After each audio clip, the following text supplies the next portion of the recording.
제2절 여호와의 영원한 행사 대목에 하나님과 세계와 인간의 관계도 여기는 앞에서 조금 전에 전 시간에 하나님과 사단과 인간의 관계도였죠.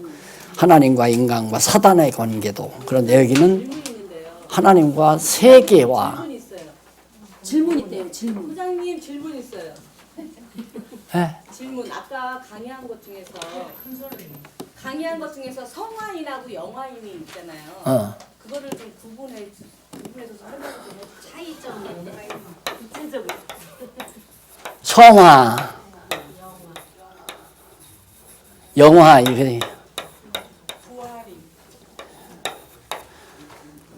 이것은 이제 부활했을 때. 이것은 성화는 우리가 살아 생전에, 죽기 전, 사망 전, 생전. 그러니까 우리가 점점 성화되어 가는 거죠. 우리는 지금 아직 죽지 않았기 때문에 성화 단계에 있는 거예요. 성화 단계. 그러니까 성화가 완전히 이루어지려면 성화는 죽어야 완전히 이루어져요. 죽은 다음에는 성화가 완전히 이루어지고 완전하게 되려면 영화는 부활을 해야 영화가 되는 거고 영화롭게. 알고 보니까 빨리 죽어야 되겠죠. 그러면 중생인하고 성화인하고 중생은 성화의 시작이야. 성화 시작. 성화되기 시작한 때가 중생한 때고, 그 다음 이제 성화는 중생인의 생활이고, 생활.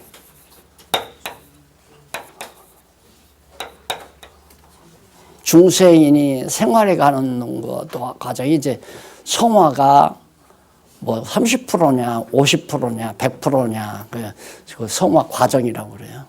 부활은 이제 부활을 해야, 영화는 부활을 해야 되고. 그래서 우리 권사님들만이 아니라 뭐 개찐 도찐이야. 뭐 30대라고 해서 뭐 80대인 노인들하고 먼 것이 아니라 거기가 그 말이야. 중요한 것은 죽음이라는 것이 전혀 두려운 것이 아니구나. 이거에 대한 확신이 있으면 그럴 수밖에 없잖아. 죽으면 끝난다고 하니까 문제가 되지. 내 개인적으로 생각을 하면 성경대로라면 빨리 죽어야 완전 성화가 돼. 그럼 완전 성화가 되면 그때는 완전 성화되니까 미운 사람도 없고 시기나는 사람도 없고 욕심도 없고 얼마나 좋겠어. 그럼 그렇게 이제 성화가 돼가지고 완전 성화가 이루어져가지고 죽음으로 한숨 푹 자고 일어나면 부활을 한다고. 부활하면 그때는 완전히 영화로운 몸이 돼버리는 거죠. 그래서 죽음이라는 걸 전혀 두렵게 생각할 필요가 없는 거죠. 시간 바쁜데 왜 이걸 갑자기.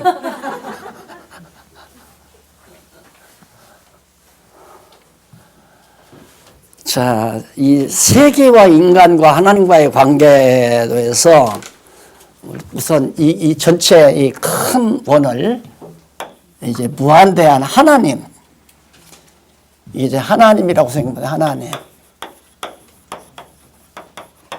그 하나님의 영원한 영역 밖에 있는 건 없다.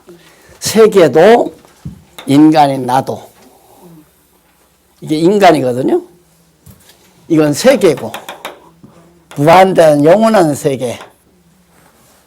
영원한 세계. 그 다음에 이건 영원한 인간, 세계, 하나님.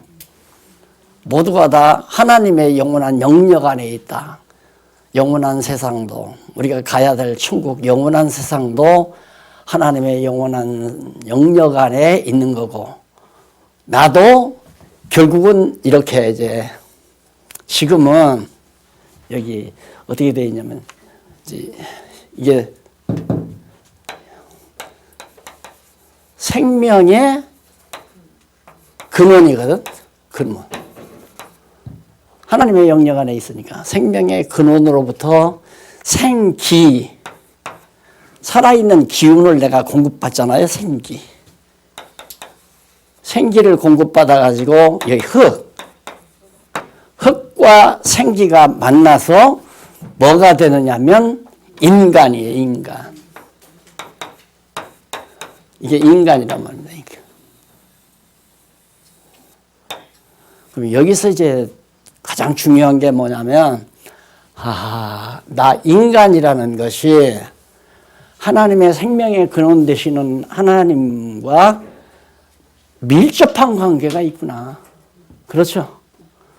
이게 따로가 아니에요. 하나님하고 나하고 완전히 이게 따로가 아니야. 그렇기 때문에 우리가 살며 그를 힘입어 하나님을 힘입어 살며 기동하며 존재한다. 자, 하나님을 떠나서는 내가 존재가 불가능하다니까. 그래서 이제 이게 생기라는 게 하나님 생명의 근원으로부터 공급받은 기운이거든요. 생기. 그 기가 흙에다가 집어넣으니까 흙으로 우리 형상을. 그럼 흙도 그러면 완전히 흙은 죽은 흙인 거 아니에요. 흙도 흙나름의 왜 생수로부터 원래 태초에 물이 있었잖아요. 이게 생명의 근원이죠. 생수의 근원이거든요. 이게 생수의 근원. 이게 살아있는 물의 근원이래요. 근원. 그 물이 수면이라고 하는 그 물 자체가 영원한 세계에 있었던 거니까. 그 물 속에서 나오는 흙이니까 흙 자체도 살아있는 거예요.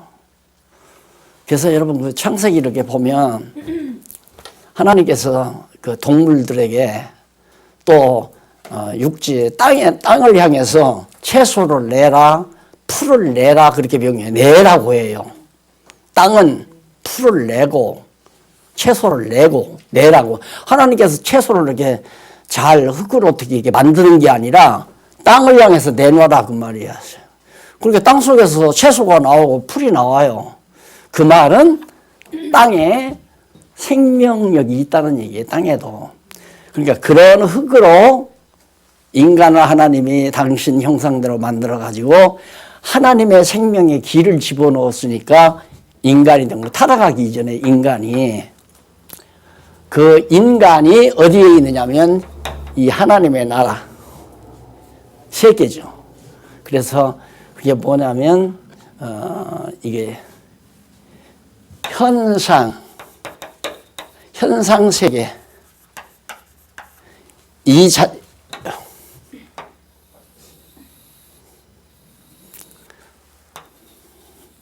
구체화되진 이게 형상으로 구체화된 현상 세계 현저하게 모양이 갖추어진 현상 세계가 바로 요 세계예요. 그러면 여기는 물어볼 것 없이 영원한 세계예요. 영원 세계. 세계가 영원한 세계가 있고 현상 세계가 있고 여기는 영원 세계 글자 빼먹어 있네요. 여기다가 썼구만 이렇게 하나님을 위에다 써. 예, 이게 이제 영원한 세계예요. 영원한 세계하고 현상 세계하고 나눠지는 게 아니라 이 전체가 다 영원한 세계예요. 영원한 세계인데 여기다가 구체적인 그 시공형을 가미해버린 거죠. 가미하니까 현상 세계가 된 거예요. 시공형을 떼버리면 영원한 세계가 되는 거고 영원한 세계에다가 시공형을 집어넣으니까 현상 세계가 이루어졌다. 그래서 하나님과 세계와 인간 나 관계가 이 관계는 서로가 밀착되어 있다 이 말이에요. 서로 떨어질 수 있는 게 아니에요. 그러니까 하나님이 계시지 않아 하나님이 없으면 영원한 세계도 없고 영원한 세계가 없으면 현상 세계에 나도 존재하지 않는다. 그래서 또 기억나니까 말씀드리지만 우리 큰 여선전 놈이 이한이가 저 엄마들아 하나님은 왜 있어야 돼? 라고 부르니까 저 엄마가 그 참 어려웠겠다. 대답을 뭐라고 그랬을까 그래. 네가 있어야 되기 때문에 하나님이 있었다. 그랬대. 하나님이 없으면 너도 없으니까. 예, 내가 있기 위해서 하나님은 있어야 돼.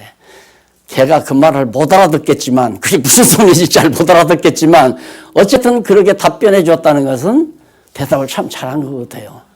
큰딸 똑똑하다니까. 예. 우리가 이런 것들이 정리가 안 되면 믿음이 안 생겨요. 믿음이 생겨야 되는데 천국에 대한 믿음도 생겨야 되고 하나님에 대한 믿음도 생겨야 되고 나는 확실하잖아요. 이건 난데 내가 어디서 왔으며 어떤 존재이며 어디로 갈 것인가 이거 다 나와 있잖아요. 이거. 그래서 하나님과 세계는 이거 다 포함한 거예요. 우리는 현상 세계만 생각하지만 세계하면 영원한 세계가 진짜 거고 현상 세계는 잠깐 있다가 없어질 거고 그렇잖아요. 없어질 거고. 그래서 이건 계시 세계라고 해도 되고 현상 세계라고 해도 되고. 됐죠?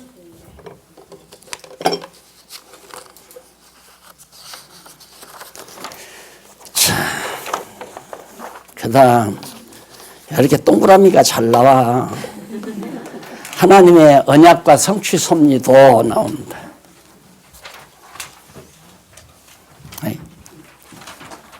아까 어느 목사님이 사진 찍던데 사진 찍으시라고 다시 하단 그리죠.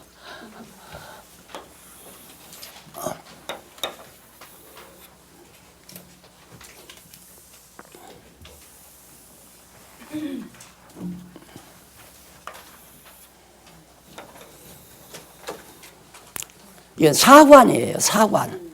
역사관. 하나님께서 역사를 어떻게 이끌어 가시나. 역사관.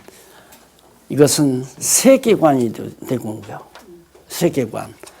앞에 건 뭐 사단관도 될 수 있고 인간관도 될 수 있고 앞에 공부한 건. 그러니까 이 그림만 도표만 하나씩 완벽하게 이해해도 신관, 인생관, 역사관, 세계관 다 정리가 되는 거죠. 섭리관도 나오고. 네.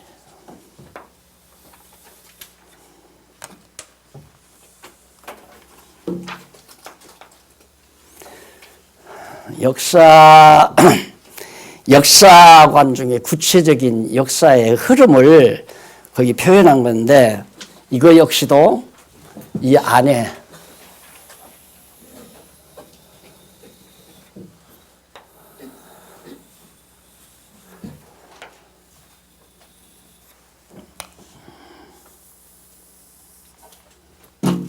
이 그림의 의미는 언제나 제일 바깥의 것은 하나님의 영원한 주권적 영역을 뜻하는 겁니다. 그러니까 하나님의 주권 영역을 벗어난 것은 아무것도 존재가 불가능해요. 어떤 것이라도 다 하나님의 주권적 영역 아래. 이 동그라미가 하나님이라는 말이 아니라 하나님은 영원한 존재이기 때문에 형상이 없잖아요. 그런데 표시를 한다면 이걸 일단 하나님의 주권 영역으로 보고 주권 영역 안에 뭐가 있는가? 바로 실체적인 언약 성취 내용이야. 자, 여기서 여기까지가. 결국 역사라고 하는 것은 시작에서 끝이 나야 되는데 시간 세기가 시작이 되고 시간 세기가 끝나는 때가 역사죠. 그 사이를 역사라고 그래요. 그런데 이 역사 중에 이제 그 중간에 그리스도 사건이 나타나는데 그리스도 사건을 기화로 해서 큰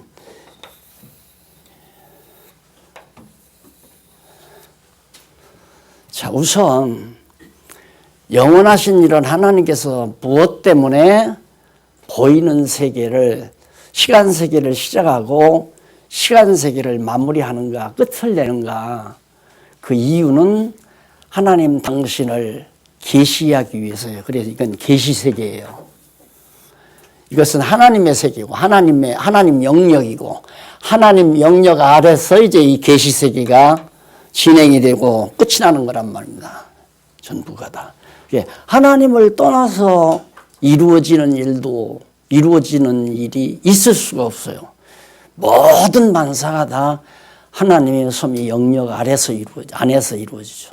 그래서 역사의 주인이란 말이 하나님은 역사의 주관자이시다. 그 말이 이제 섭리를 해가시는 분이다.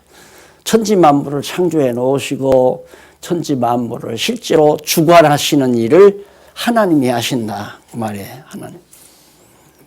그런데 그 하나님께서 당신을 계시하기 위해서 이제 역사 섭리를 해가는데 그 역사의 섭리 원리, 두 가지 원리. 하나는 언약, 또 하나는 성취. 하나님 당신을 알려주는 중요한 요소가, 알려주는 방법적 요소가 언약하시고 언약대로 이루는 방법이다. 그 방법 외에는 하나님의 존재를 입증할 방법이 없어요. 뭐 환상으로 나타난다거나 소리로 듣게 해준다거나 그런 방법은 있을 수 있겠지만은 논리적으로 야 이건 진짜 누가 보고 깨달아도 야 진짜 하나님은 살아계시구나 이런 방법은 언약하고 언약대로 긴 시간 세기 안에서 이미 언약된 사실이 시간 세기 안에서 그대로 이루어지는 것. 야 진짜 하나님의 언약대로 세상 모든 만사가 되는 거 보니까 하나님 살아계심이 하나님 살아계시는 것 같다가 아니라 살아계심이 확실하다. 이 방법 이상 없단 말입니다. 그래서 하나님께서 이 시간 세계, 계시 세계를 하나님께서 섭리하시는 이유가 뭐냐면 하나님 당신 계시가 목적인데 다 통하잖아요. 예, 성경을 하나님 여호와 계시로 보았다는 건 이건 진짜 날벼락 같은 보아예요. 성경을 하나님 당신을 계시하시는 것이라고 하는 게 우리에게 알려졌다고 하는 것은 정말 꿈에도 생각지 못했던 일이죠. 누구나가 성경을 보면 나부터도 어렸을 때 성경대로 살려고 성경 봤는데 하나님 아마 이 성경대로 살으라고 성경을 줬나 보다. 대부분 다 그렇게 알아요. 성경대로 살면 천국도 가고 구원도 얻고 축복도 받고 사람도 제대로 되고 이렇게 그러니까 교훈집으로. 그런데 이걸 그렇게 설명이 안 되고 바로 성경은 여호와 하나님 살아계심을 우리에게 계시하시기 위해서 그의 존재와 속성을 계시하기 위해서 뭘로? 이 사역으로 역사적인 사역으로 실제 역사 속에서 이루어지는 사역을 통해서. 왜? 하나님께서 계시세계를 시간세계로 정해놓으셨으니까 시간세계 안에 당신을 계시하시려면 시간세계 안에서 이루어지는 일이어야 돼요. 그러면 언약은 과거에, 성취는 미래에, 과거 성취에 했던 언약이 미래에 이루어지는 것. 이 방법밖에는 하나님 살아계신 증거가 없단 말입니다. 그래서 시간 세계를 이렇게 섭리하시는 이유가 여호와 하나님 당신을 계시하기 위해서 그 계시의 주 내용이 존재와 속성. 그 존재와 속성을 뭘로? 역사적인 사역을 통해서, 시간 세계의 사역을 통해서. 물론 이제 아까 박 교수님도 그런 얘기 했지만은 선지서 같은 것은 그냥 역사 해석의 원리가 거기 담겨 있어요. 선지자들이 하나님이 섭리해 가시는 역사를 해설하면서 백성들에게 예언을 해준 거기 때문에 선지서를 잘 읽으면 역사를 해석하는 방법적 원리를 잘 터득할 수 있죠. 근데 성경 역사서를 보면 역사 자체의 원리가 나오고 선지서는 역사를 해석하는 방법적 원리가 나오고 역사 원리와 역사 해석의 방법 원리가 다르죠. 그러니까 선지서는 역사 해석을 하는 방법 원리고 역사서 창세기부터 에스더서까지는 그냥 역사 자체의 원리예요. 그 자체의 원리가 언약하시고 언약대로 이루는 거죠. 그런데 언약하고 언약대로 이루는 것 그 자체도 어떻게 나오냐면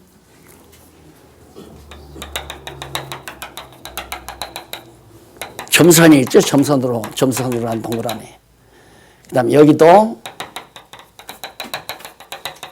점선으로 한 동그라미가 이렇게 나와요. 이게 뭐냐면 이제 구약이에요. 언약. 구약이란 말입니다. 구약. 여기는 성취. 이건 신약이고.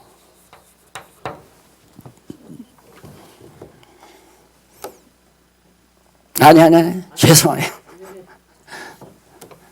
여기죠, 여기. 점선이 아니라 전체적인 구약. 신약. 이 신약, 구약과 신약은 하나님께서 계시세계를 섭리하시는 하나의 이대 원리, 두 가지 원리. 언약하고 숭시가 하나님이 역사로 섭리해가는 이대 원리로 그렇게 이해하시면 돼요. 역사관이라고 아까 내 그랬잖아요. 그게 역사관이다. 그러면 이건 뭐냐? 동그라미 하면에 작은 건 뭐냐? 이것은 육적이에요. 이것은 영적으로. 육적으로 언약하시고 영적으로 성취하시고 육적으로 언약하신 걸 영적으로 성취하시는 것.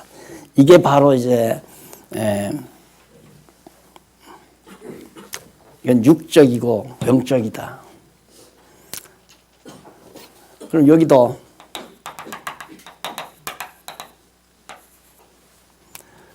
이쪽 작은 건 열조와 언약입니다. 열조와. 이스라엘 열조, 아브라함과 이삭과 야곱. 거기에 이제 여기 언약한 거예요. 열조와의 언약. 육적이니까 열조와 언약한 것을 후손을 통해서 성취한 거죠. 육적으로, 육신적으로. 그러니까 아브라함의 자손이 혈통을 통해서 번창해가지고 이스라엘 국가를 이루었어요. 육신적으로, 육적으로. 그건 하나의 모형이란 말입니다. 그런데 여기는 그게 아니라 에덴. 하나님께서 아담에게 얘기는 오다 보면 아담에게 언약하신 것을 에덴 통해서 아름다운 복지사회, 살기 좋은 아름다운 신령한 나라가 이루어졌잖아요. 그런데 그걸 상실해버려요. 잃어버려요. 타락함으로. 그래서 그것이 이제 여기 와서 다시 회복이 되죠. 회복. 에덴 상실했던 게 여기 와서 회복이 된다 이 말입니다. 언제? 자, 신약에 보면 여기는 여기는 이제 영적이기 때문에 예수께서 언약하세요. 언약하시고 성령이 성취하시고, 예.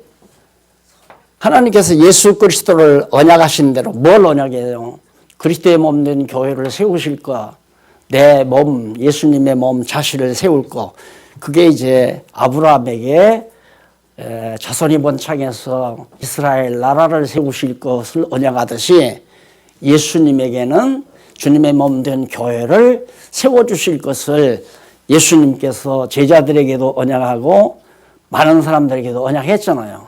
그 신령한 국가라면 영적 국가. 그래서 영적으로 예수님을 통해서 언약하신 걸 성령이 오셔서 이루신 것이 뭐냐면 지상의 교회란 말입니다.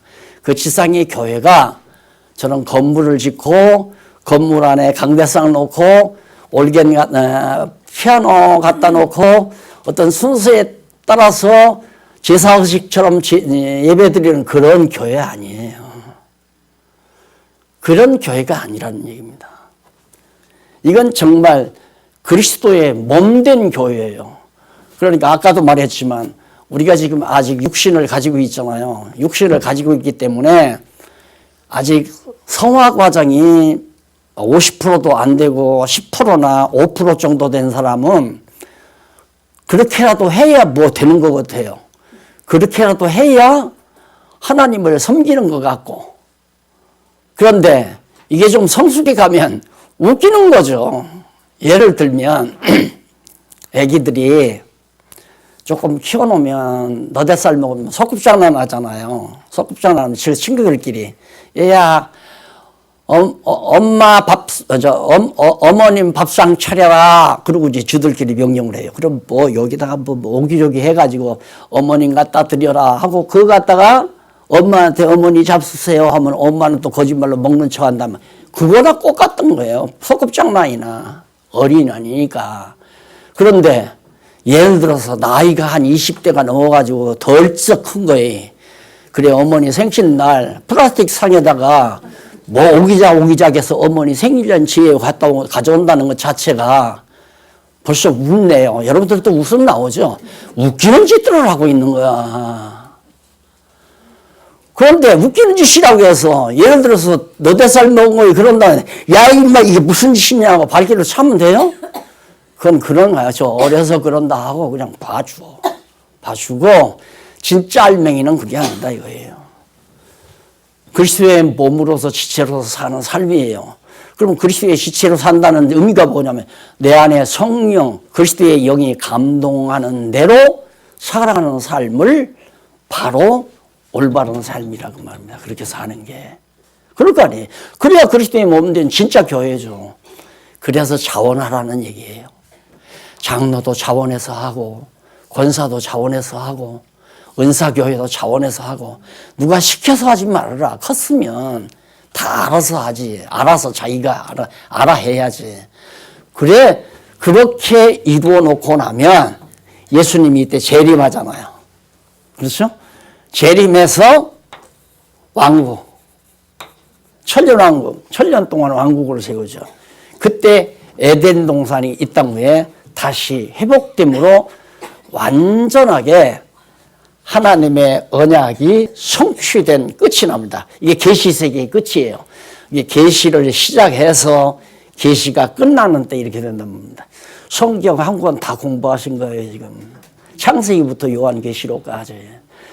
이 기본 원리를 항상 배경에 깔고 성경을 보고 이해하고 또 하나님의 뜻을 분별하고 이렇게 우리들이 살아나가는 것이 매우 중요하다.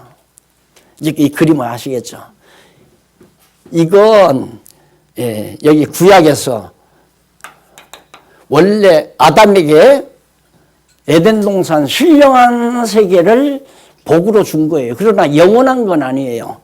영원한 것은 이제 에덴 동산에 살면서 생명과를 따먹어야 그냥 영원해요. 근데 생명과를 따먹지 않고 여기서 타락했기 때문에 이게 다시 회복이 돼야 돼요. 회복이 돼서 영원한 하나님의 나라에 가면 생명과를 주어 먹게 한다고 그랬잖아요. 생명과를. 그때 우리는 생명과를 먹는 거죠. 그럼 다시는 이제 망하거나 타락하거나 그럴 이유가 없이 영원토록 하나님과 같이 살아가는 거죠. 하나님과 더불어 같이 살아가는 그런 신령한 세계를 우리가 맞이하게 된다. 너무 막 이렇게 하니까 붕 혹시 뜨시면 안 되는데 붕 뜨면 안 돼요. 이게 구체화되줘야죠. 예. 아마 이런 거 이렇게 공부하다 보면 아휴 빨리 갔으면 좋겠다 이런 생각 하시는 분도 있을 거예요. 그래도 아이고 나는 암만 그래도 뭐 암만 접시에다 코 박고 살망정 이 세상이 좋더라 이런 식으로 생각하는 분은 뭔가 믿음이 없는 거고요. 그래서 사도 바울이 죽어도 좋고 살아도 좋다. 적어도 우리가 이 땅에 사는 동안은 그런 생각은 최고의 생각이에요. 살아도 좋고 죽어도 좋다. 살면 왜 좋으냐? 성도들을 위해서 좋은 거예요. 자기를 위한 좋은 것이 아니라. 죽으면 자기를 위해서 좋은 거고. 예, 빨리 죽으면 빨리 가서 주님 곁에 가서 안식할 수 있으니까 좋은 거고, 살면 바울이 말하는 것도 내가 너희에게 말씀을 더 전할 수 있어서 좋다. 가르쳐 줄 수 있어서 좋다. 이게 이제 바울의 인생관이거든요. 그러니까 이런 정도의 세계관을 지니고 있으면 진짜 죽어도 좋고 살아도 좋다 하는 생각이 드실 거예요. 이것다가 또 같이 말먹어 들어가잖아요. 그래서 이건 이제 영원한 성취고 영원한 성취. 그리고 여기는 실체적 성취.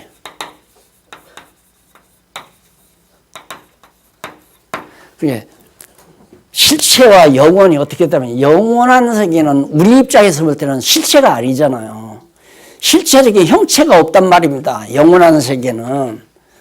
그런다고 해서 그런다고 해서 없는 것인가 아니죠. 영원한 존재로서 존재하는 거죠. 근데 우리는 우리 실체적인 입장에서는 없으니까 영혼을 우습게 알지만 이게 진짜 존재하는 거란 말입니다. 이게 원형적으로 진짜 존재하는 거고, 실체는 보여주기 위해서 이렇게 내보여준 거고, 실체는 내보여주기 위해서. 그래서 이제 실체는 시작이 있으면 반드시 끝이 나요. 실체라고 하는 건. 그러니까 이건 계시 세계에 속한 거라요. 그러니까 이 언약이 구약의 언약이 신약으로 이루어지는 것은 그건 실체적 성취고, 영원한 언약은 영원 안에서 이미 하나님께서 영원한 언약을 그리스도와 맺잖아요. 예수님과 더불어. 그 언약은 이미 이루어진 거예요. 여기서는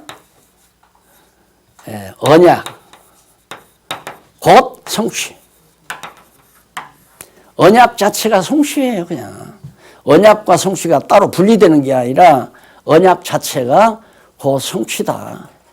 그래서 이 영원한 언약이고, 여기는 실체적 언약이 성취된 세계를 그림으로, 이 안쪽 그림으로 묘사를 한 겁니다. 그래서 이게 이제 영원한 천국이고, 영원한 천국. 이것은 실체적인 계시 세계이고, 계시 세계가 끝나면 영원한 천국 세계가 그냥 도래하는 거고. 그러니까 지금 따지고 보면 우리는 여기서 살잖아요. 교회 시대에 지금 살고 있거든요. 막 투쟁하고, 우리 아까 공부했잖아요. 우리는 지금 요 부분 투쟁하고 비진리와 더불어 싸우고 여기란 말입니다. 그리고 영원한 세계와 별개는 아니에요. 영원한 천국 바탕 위에서 하는 거예요. 그러니까 내 영혼이 투영하면 천국의 맛을 상당히 느끼게 되고요. 영혼이 흐릿하면 천국 맛을 별로 모르게 되고요. 그러니까 우리 육신을 가지고 있더라도 천국 생활을 실제로 예를 들어 70%만 해도 대단한 거죠. 70%만 육신을 가지고 있으면서 천국 생활을 해도 신앙생활을 참 잘하는 거란 말입니다.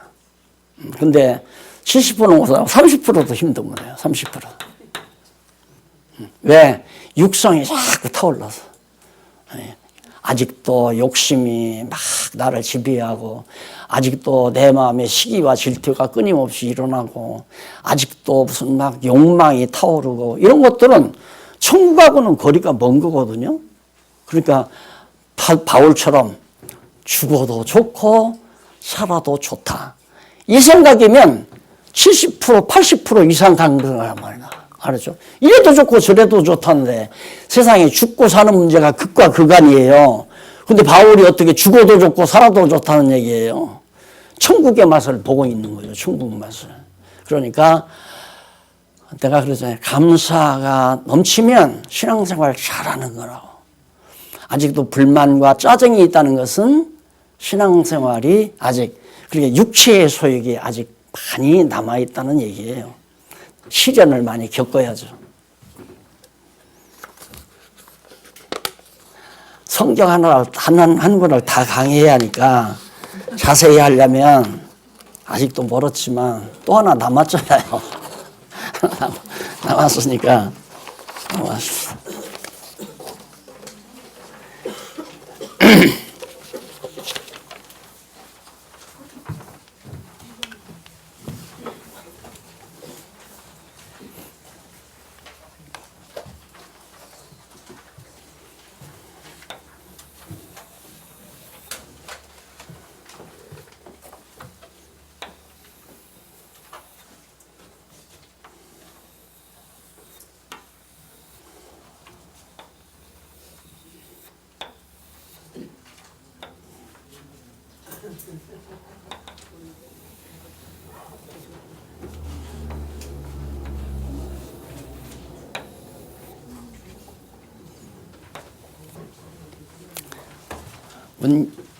인간 일생 여정이에요.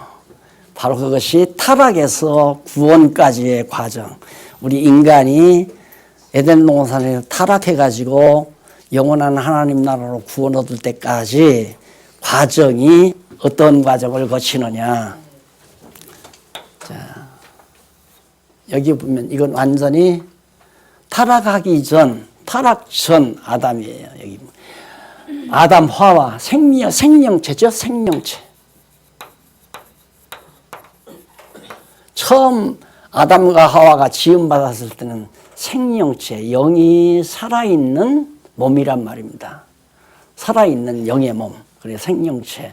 이것이 아담과 하와의 상태였어요. 그 아담과 하와가 타락함으로 이렇게 돼버린 거예요. 여기는 빛, 여기는 어둠. 여기는 생명, 여기는 사망. 그래서 아담이 타락해서, 이게 타락해서 이렇게 뭐가 됐느냐 하면 죄와 허물로 죽은 자, 육체가 된 거죠. 육체. 우리가 다 육체를 지니고 있잖아요. 이게 죄와 허물로 죽은 상태예요. 그래서 이렇게 육체와 허물로 죽은 상태에서 하나님께서는 어떻게 살리느냐. 이게 바로 지금 육체와 허물로 죽은 상태 아니에요? 이 상태가. 그런데 여기다가 생명의 씨, 말씀의 씨, 하나님의 말씀의 씨를 떨어뜨린다. 말씀의 씨를 떨어뜨리면 싹이 나죠? 그리고 줄기가 뻗어요. 그리고 꽃이 펴요. 그 다음에 열매가 맺혀요. 이렇게.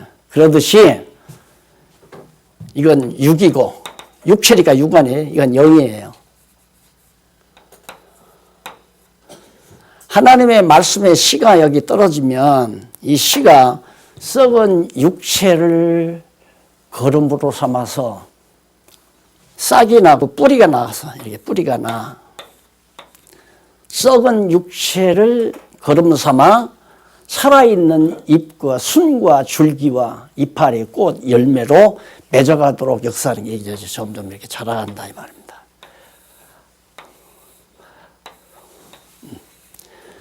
그래서 이제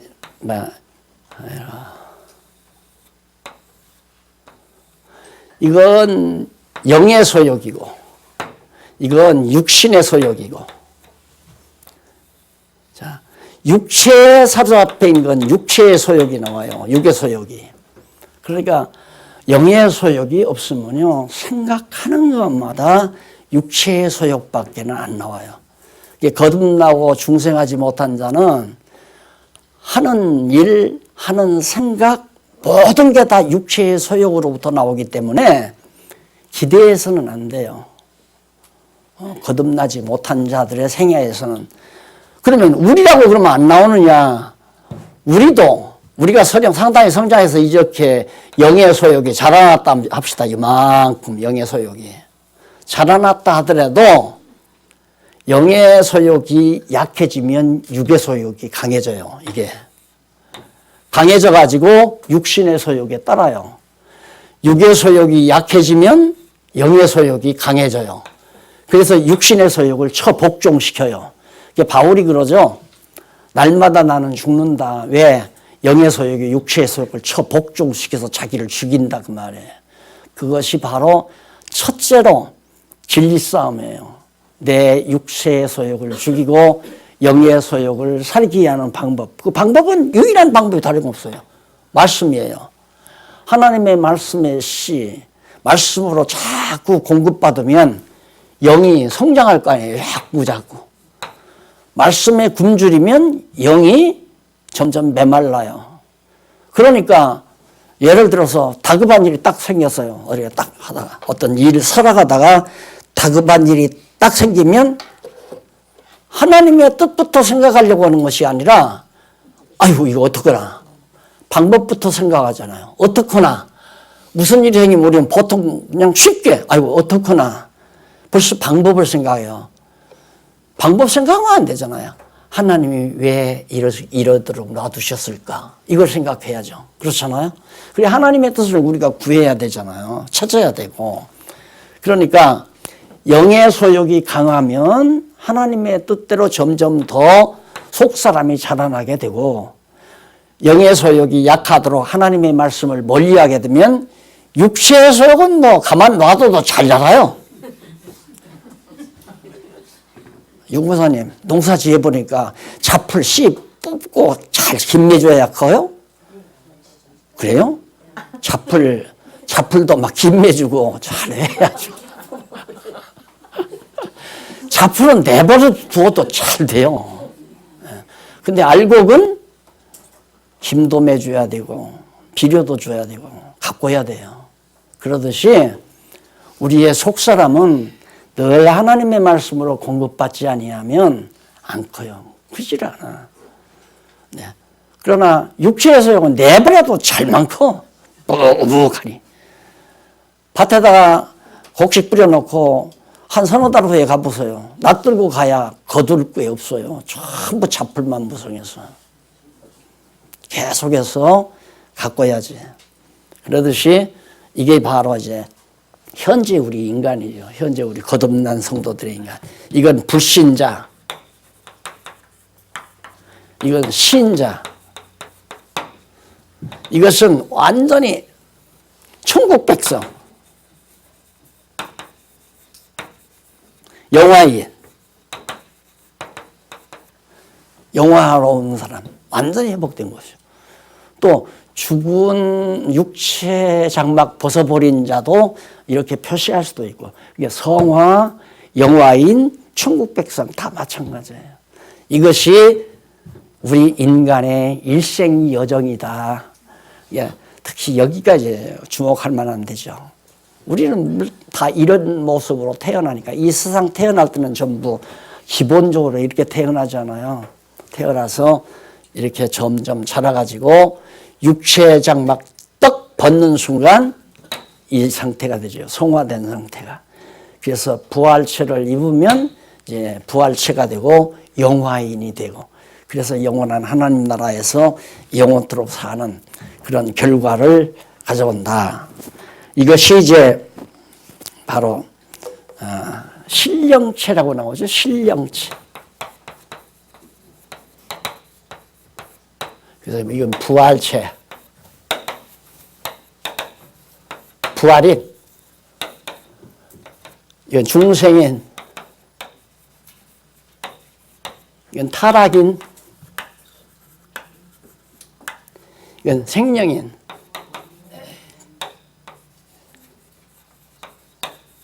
타락하기 이전의 인간, 원인. 생명인, 원인. 원래 인간이라고 합니다.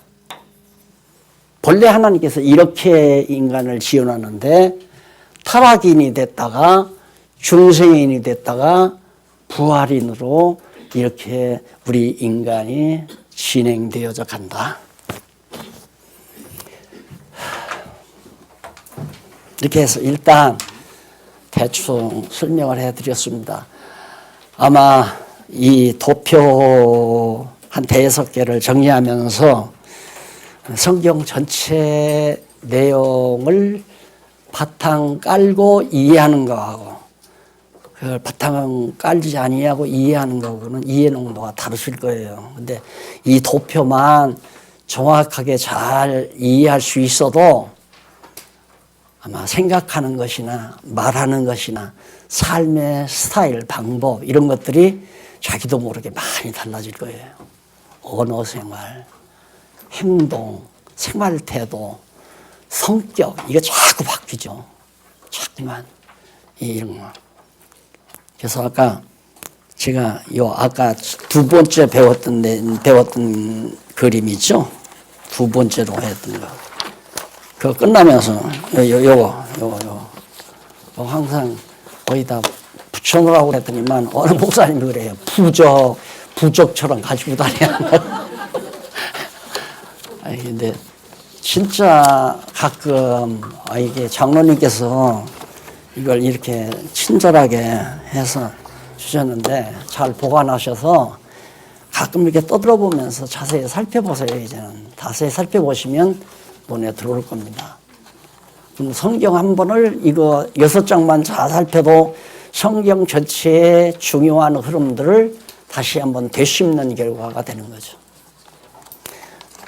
아까 예를 들면 이런 그림 딱 보고는 아까 아이한테 내가 화내고 속상해했던 게 벌써 마귀라는 놈한테 내가 종로가 됐구나 또 생각할 수 있을 거 아니에요. 예. 뭐 꼭 긴급하게 질문하실 거 있으면 한 가지 받고 끝내십시다.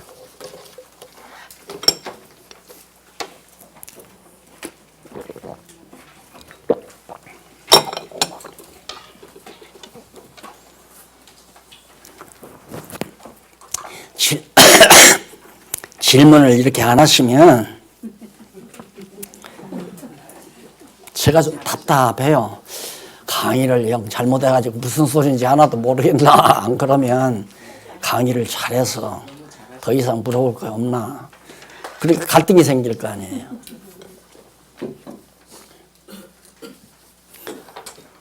질문할 게 없으면 이제 변화가 와야 되잖아요.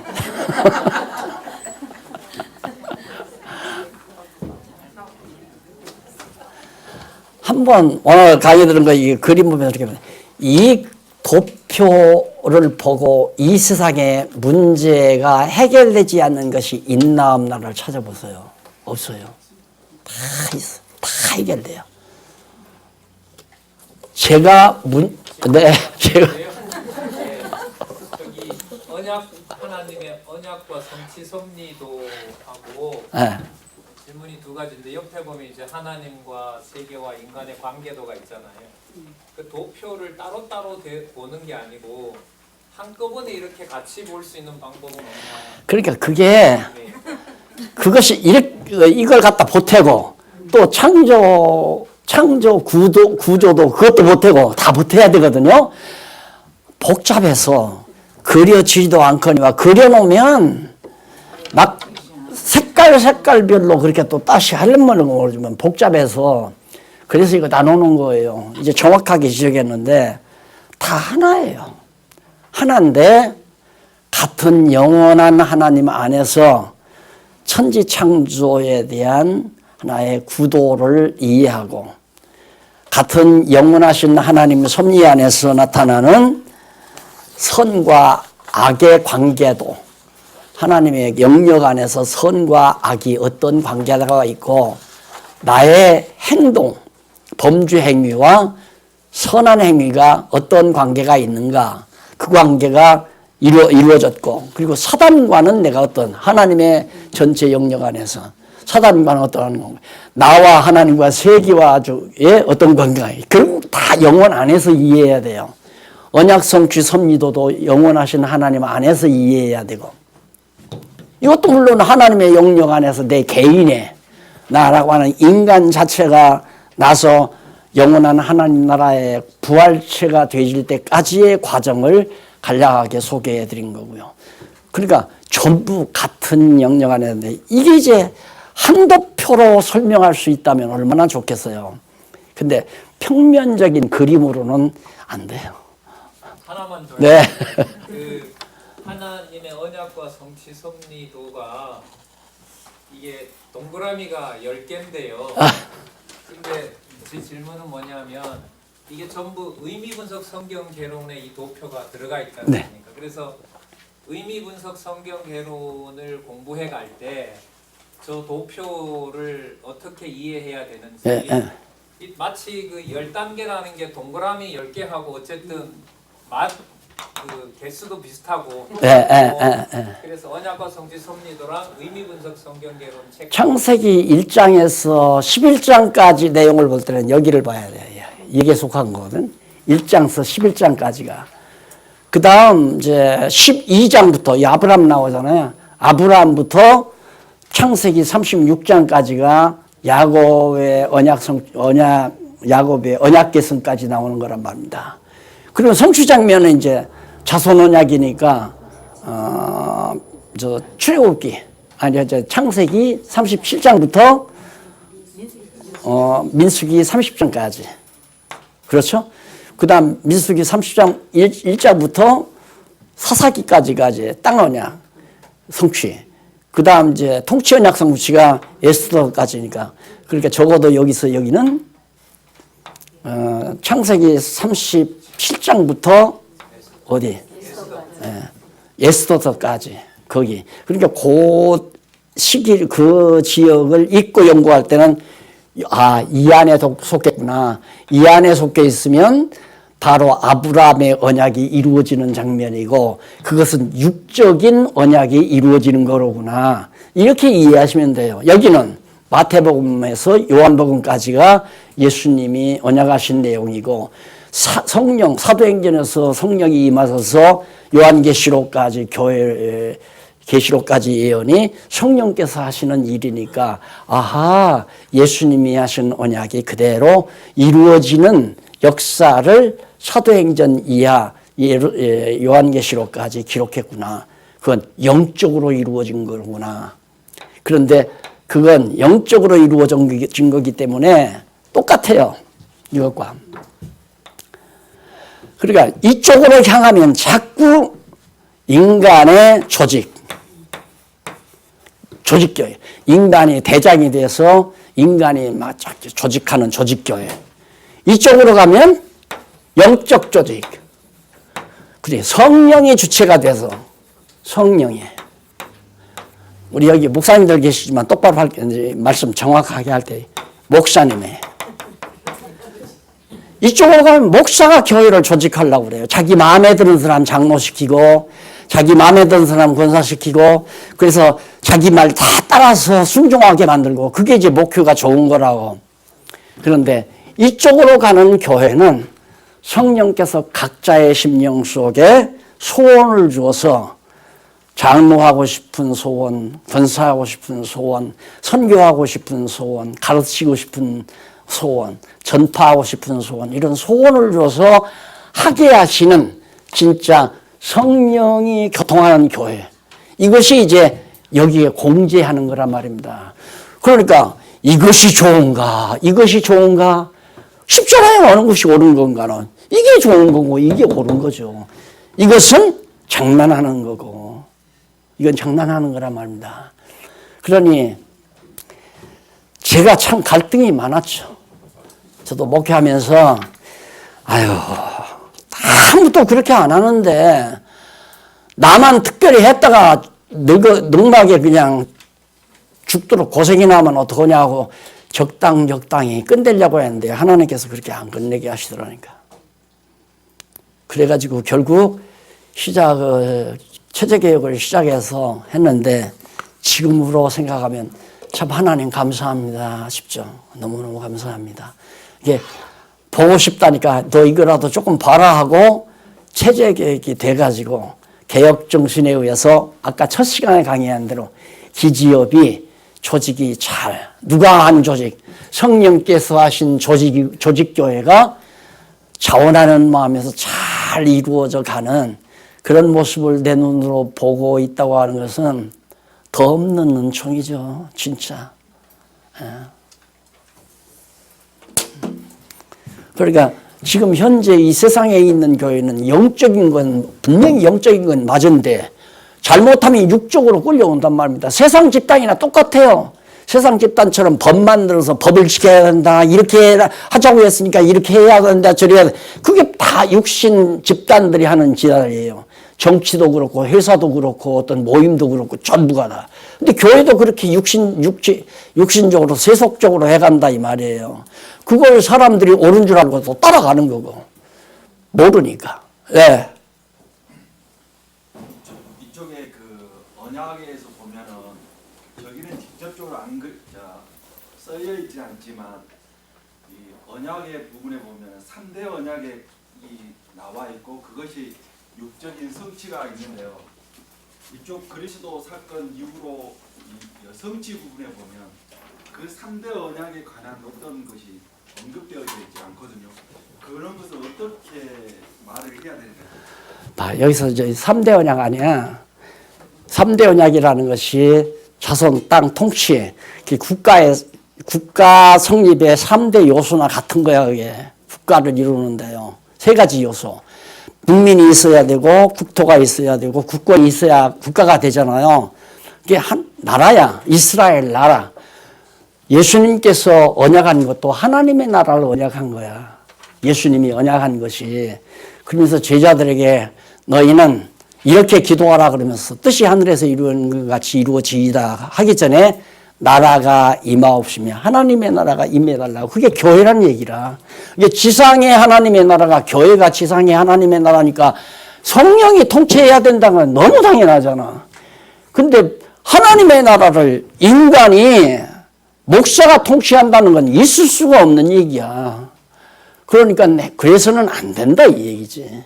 그래도 하겠다는데 어떻게 할 거예요? 죽일 거예요? 살릴 거예요? 하게 놔둬야지.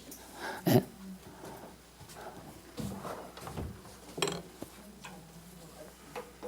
그러니까 여기서 3대 언약이라는 거예요. 예수님도 왜 3가지 언약하지?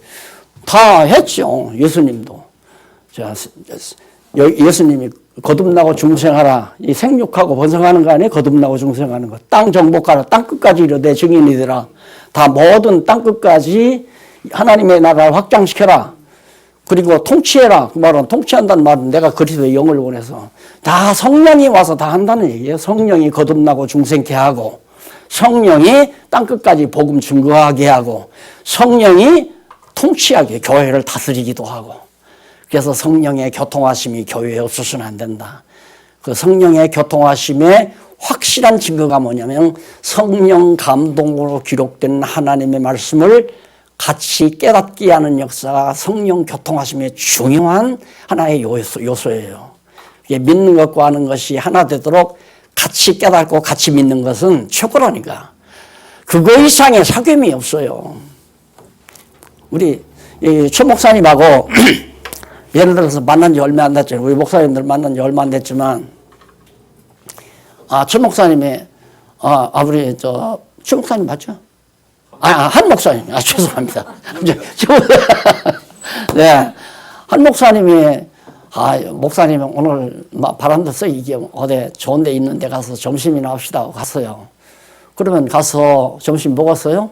차도 마시고, 친한 척 해요. 그러면 나도 당연히, 나도 언젠가는 한 목사님에게 또 한번 이런 기회를 가져야지. 이게 이제 인간관계예요. 인간관계. 그렇게 하다가 예를 들면, 나는 잘 했는데 만나기만 하면 적어도 뭐 한 2만 원짜리 안 그러면 3만 원짜리 사서 그렇게 했는데 어느 날 나오라 하더니만 어디 가서 짜장면 집에 가서 8천 원짜리 짜장면 하나 딱 사주고 끝나는 거야. 그럼 내 기분이 팍 상할 거 아니에요. 그럼 관계 끊어져요. 그 다음 전화 오면 나 바빠서 못 가겠는데 누구 이 약속 있어. 이러면 끝나는 거예요.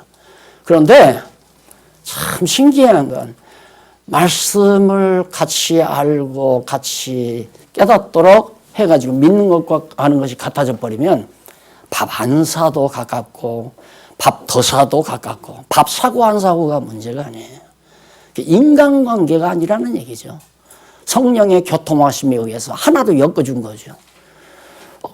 그냥 만나서 대화하다 보면 자꾸 아까 박 교수님 그런 얘기만 성경 신앙 얘기가 한 80% 90% 이상 나오면 어떻게 헤어져요? 커피 한 잔 더 하든가 안 그러면 2차로 가든가 가야지. 헤어질 수가 없잖아요.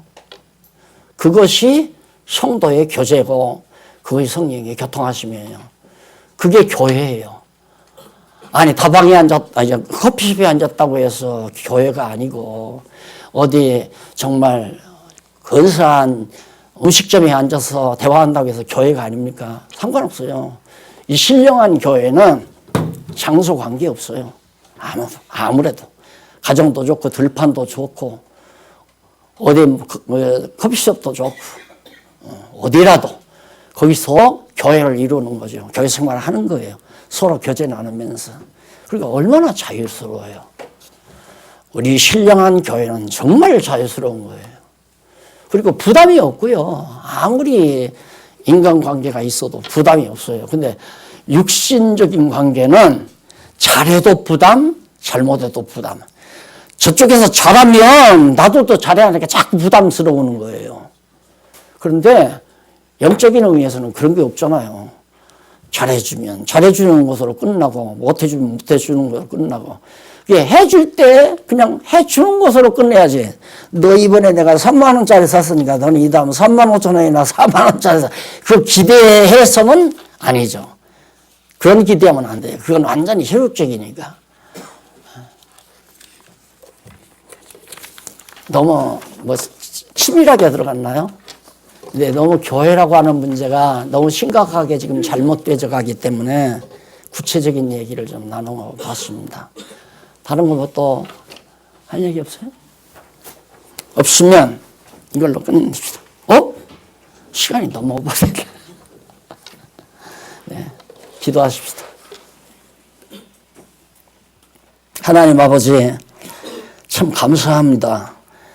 갑작스럽게 마련한 귀한 자리지만은 우리가 함께 하나님 나라에 대한 이야기를 같이 나누면서 같이 관심 갖고 뜻을 같이 하고 아는 것과 믿는 것으로 더 공고히 다져가게 하신 하나님의 사랑 감사합니다. 주님 모시는 날까지 이 귀한 성령의 교통하심이 서로 끊임없이 연결되도록 역사하시고 우리가 이를 통하여 더욱 믿는 것과 아는 것이 하나에 되어 오직 머리 되신 그리스도만을 위해서 쓰임받는 귀한 저희들의 생활이 되도록 인도하시옵소서. 예수님의 이름으로 기도드립니다. 아멘. 감사합니다.